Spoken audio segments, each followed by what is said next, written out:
Hi everyone, this is Chain Guru. Welcome back to our channel.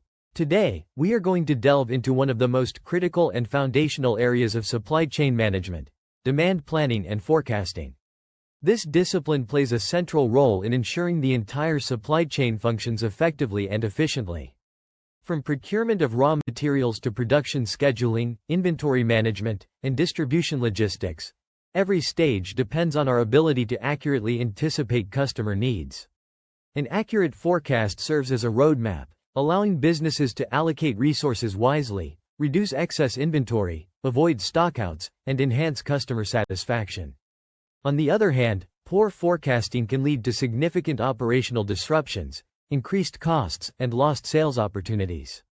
As we explore this topic today, we will examine both the art and science behind forecasting, review the tools and methods used in practice, understand the pitfalls such as the bullwhip effect, and discover how leading companies like Johnson & Johnson and Procter & Gamble strategically plan demand to gain a competitive edge.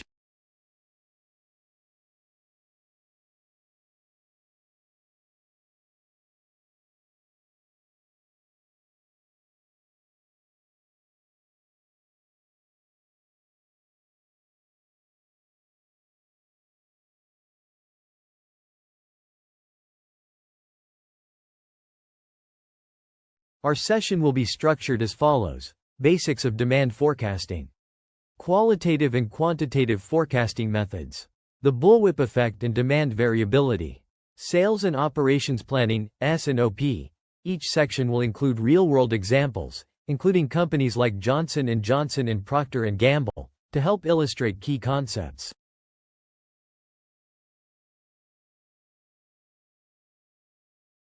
Let us begin with the basics. What is demand forecasting? Demand forecasting is the process of estimating future customer demand for a product or service over a specific period. It plays a vital role in guiding strategic and operational decisions across the supply chain. While it heavily depends on historical data, statistical models, and analytical tools, it is not purely mathematical. Effective demand forecasting also involves a deep understanding of market trends, consumer behavior, economic indicators, and competitive dynamics. It requires blending quantitative data with qualitative insights, making it both an art and a science. A well-executed forecast supports inventory planning, production scheduling, and customer service excellence.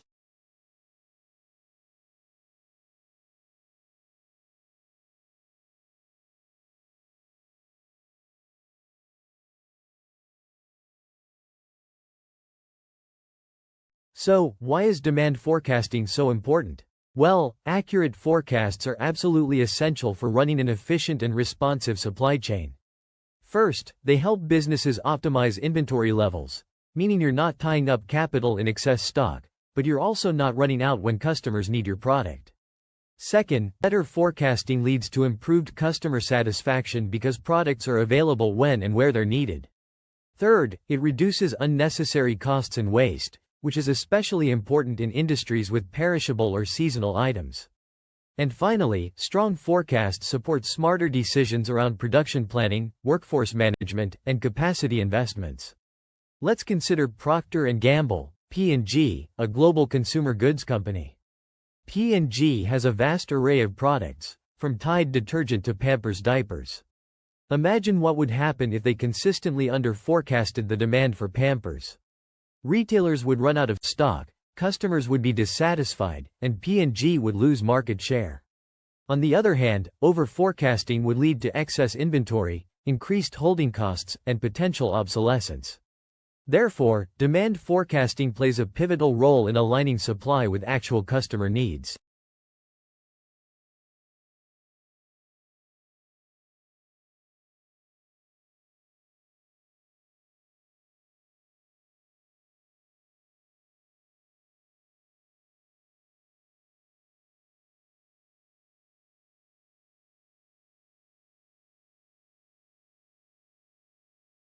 Now let's talk about the different types of demand forecasting based on time horizons.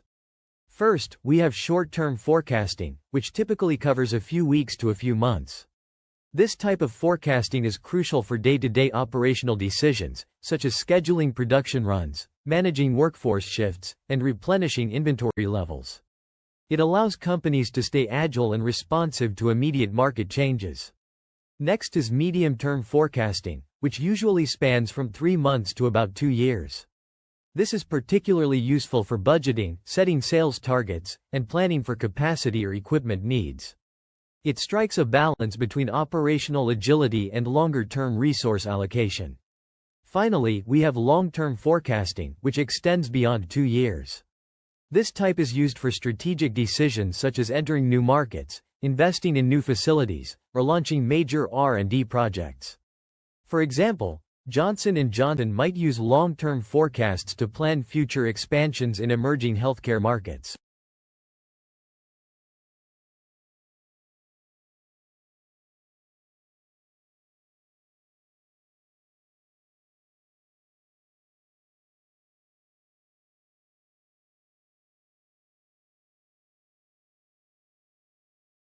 Forecasting methods can generally be grouped into 2 broad categories: qualitative methods and quantitative methods.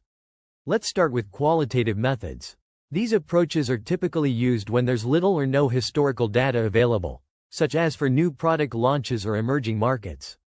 They rely heavily on expert judgment, market research, customer surveys, and insights from experienced personnel. For example, a company launching a new skincare line might gather insights from dermatologists and conduct consumer focus groups to estimate potential demand. On the other hand, quantitative methods are more data-driven. These use historical sales data, statistical analysis, and mathematical models to forecast future demand. They are particularly effective when past trends are expected to continue and data is readily available. For instance, a company like Procter & Gamble might use years of sales data and algorithms to forecast demand for everyday products like shampoo or laundry detergent. Both methods have their strengths, and companies often use a combination of the two.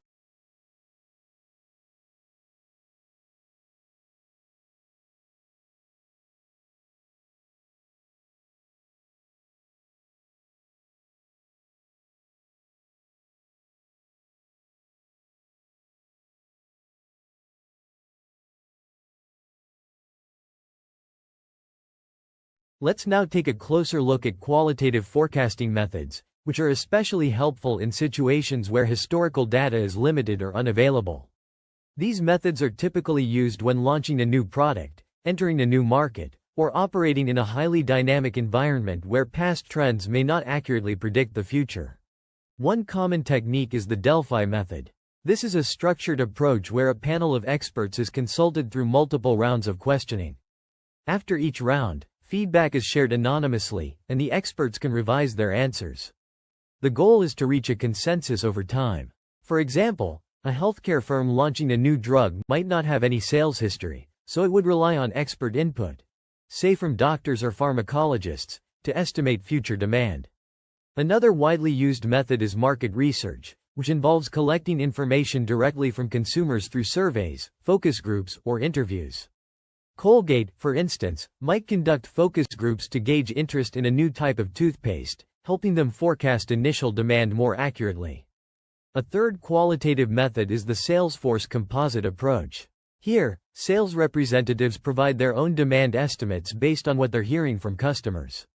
Since sales teams are often on the front lines, they can provide valuable insight into shifting customer preferences, upcoming large orders, or regional demand trends. These methods may not be mathematical, but they offer deep insights, especially when launching products or entering unknown markets. They complement quantitative methods and play a crucial role in effective demand forecasting.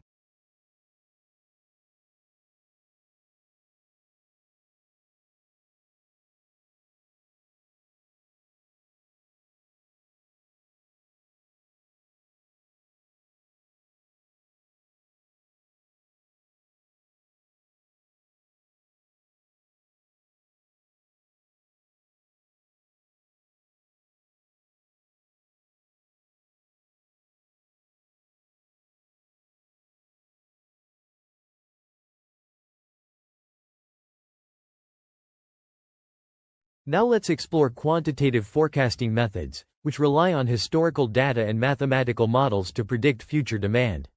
These are particularly effective when you have reliable past data and stable demand patterns. One key category here is time series models, which analyze data points collected over time.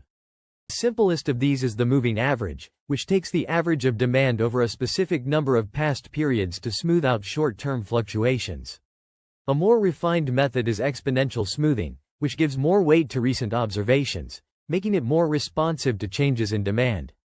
For instance, Johnson & Johnson might use exponential smoothing to forecast demand for seasonal products like allergy medications, where recent data can better reflect upcoming trends.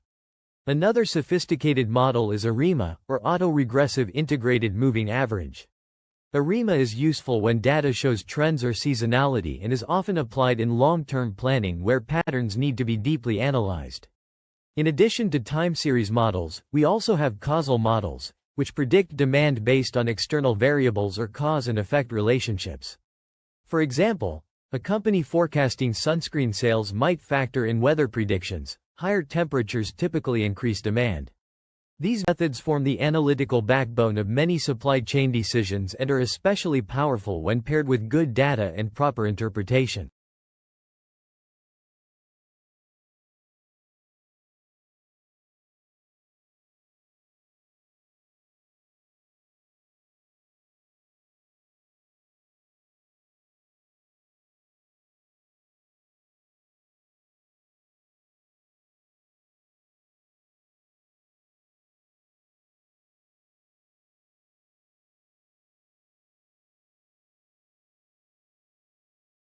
Now let's talk about a very interesting, and often frustrating, phenomenon in supply chains: the bullwhip effect. This is a situation where small changes in customer demand at the retail level lead to increasingly larger fluctuations in demand as you move up the supply chain to wholesalers, manufacturers, and suppliers. In other words, what starts as a slight uptick in sales at a store can result in a massive spike in production orders several tiers upstream. Why does this happen? It's often due to a lack of visibility into actual consumer demand, overreaction to short-term trends, batch ordering, and even promotional activities. Each layer in the supply chain tends to interpret changes in demand independently, leading to misalignment and inefficiencies. So, while a retailer might just see a 5% increase in sales, the manufacturer might ramp up production by 20%, thinking demand is surging. This overreaction is the essence of the bullwhip effect.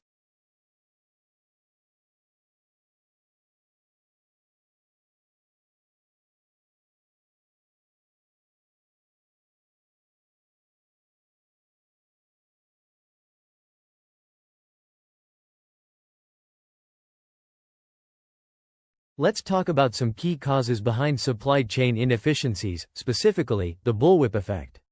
First, there's a lack of visibility into real customer demand. Then we have order batching, price fluctuations and promotions, and finally, rational ordering behavior, like overreacting to stockouts. To understand this better, let's walk through a quick example. Imagine a customer goes into a Walmart store and buys more diapers than usual, maybe just stocking up. The store manager notices the spike and, thinking demand is increasing, places a larger order with the distribution center. The distribution center, seeing this trend, orders even more from the manufacturer, say, P&G. P&G sees the jump in orders and ramps up production. But the original increase in demand was just one customer. Each step up the supply chain overreacted, leading to inefficiencies and excess inventory. That's the bullwhip effect in action.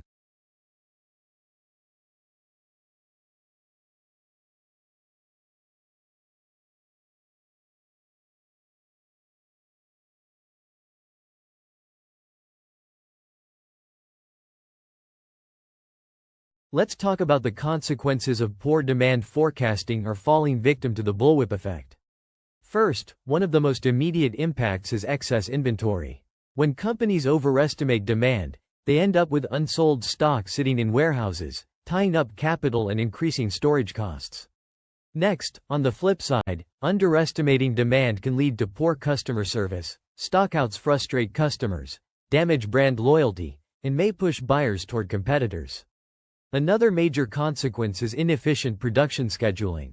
Without accurate forecasts, manufacturers may ramp up or slow down production unpredictably, which leads to overtime costs, idle machinery, and workforce disruptions. Finally, all of these issues add up to increased costs throughout the supply chain, from holding costs and expedited shipping to lost sales and operational inefficiencies. That's why demand forecasting isn't just a planning tool, it's a critical driver of supply chain performance and overall business success.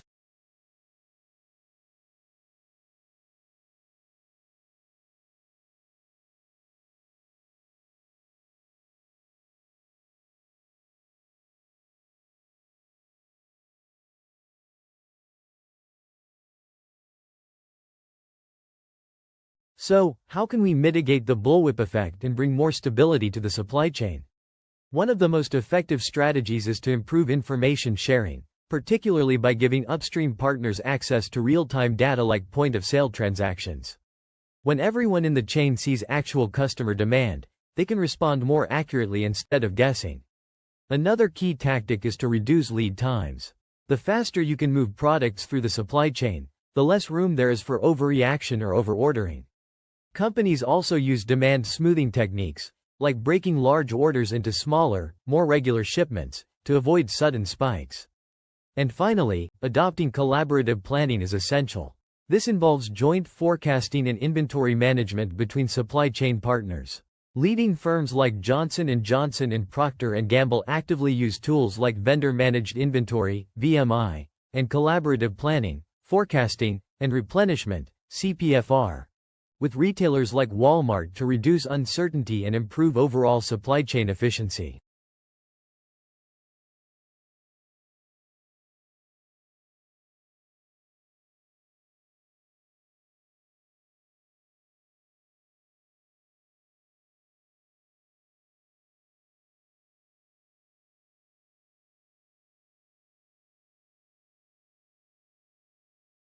Let's now turn to a powerful process that brings everything we've discussed so far into a unified strategy: sales and operations planning, or S&OP. S&OP is a structured, cross-functional process that helps align supply and demand by integrating the plans and insights from sales, marketing, finance, and operations. It's not just about forecasting, it's about making sure that everyone in the organization is working from the same assumptions and moving toward shared goals. The main objectives of S&OP are threefold. First, it aims to match supply with actual demand, ensuring that you're producing and delivering the right products at the right time.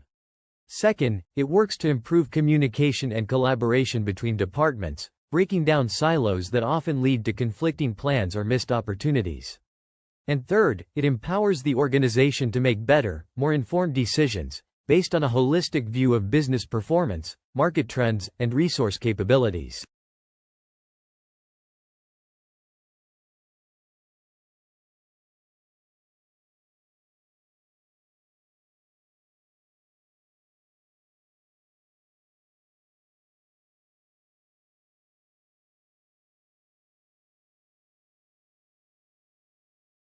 Now let's walk through the key steps in the sales and operations planning (S&OP) process, which typically follows a structured, 5-step cycle each month. Step 1 is data gathering. This involves collecting all relevant data, including sales history, current inventory levels, market intelligence, and existing forecasts. Accurate and timely data is the foundation of effective planning. Next is demand planning, where cross-functional teams come together to develop a consensus forecast. This combines statistical models with input from sales, marketing, and customer insights. The third step is supply planning. Here, operations and supply chain teams assess whether they have the capacity, materials, and resources needed to meet the forecasted demand. Then comes the pre-S&OP meeting, where teams review gaps between supply and demand, analyze potential scenarios, and prepare recommendations. Finally, in the executive S&OP meeting, senior leadership reviews the plans, resolves key issues, and finalizes decisions, allocating resources and setting a unified course of action for the business.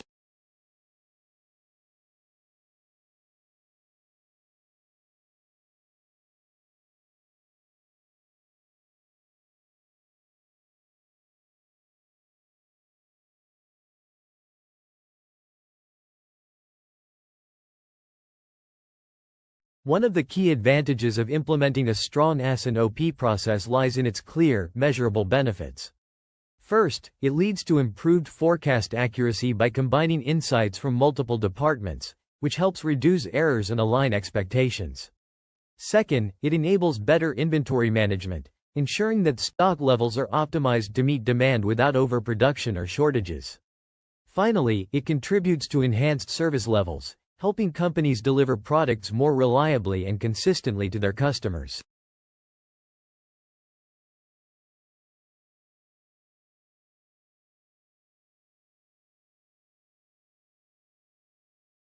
Technology plays a critical role in enabling a modern and effective S&OP process. Today's businesses rely on a range of digital tools to enhance planning accuracy, collaboration, and responsiveness. Advanced Planning Systems, or APS, help companies model complex supply and demand scenarios to make better informed decisions. Enterprise Resource Planning Systems, or ERP, serve as the backbone for integrating data across departments, ensuring everyone is working with consistent and up-to-date information. More recently, artificial intelligence and machine learning have transformed S&OP by enabling predictive analytics, identifying trends, and even automating parts of the forecasting process for greater speed and accuracy.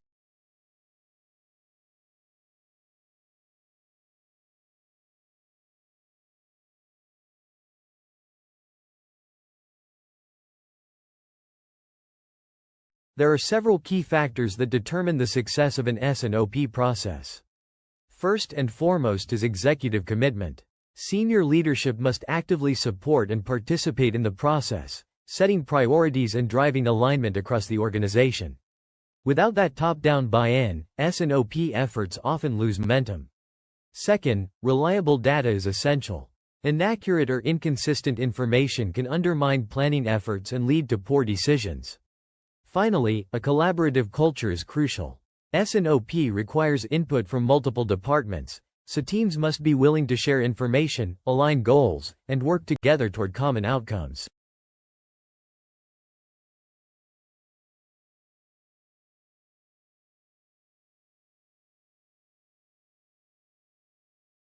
To wrap up today's session, here are the key takeaways.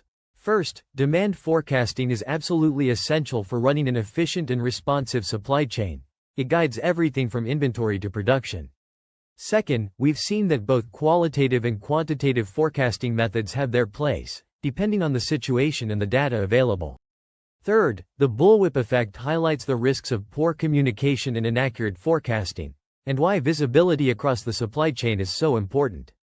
And finally, sales and operations planning, or S&OP, serves as the critical link that connects strategic planning with day-to-day execution across all functions.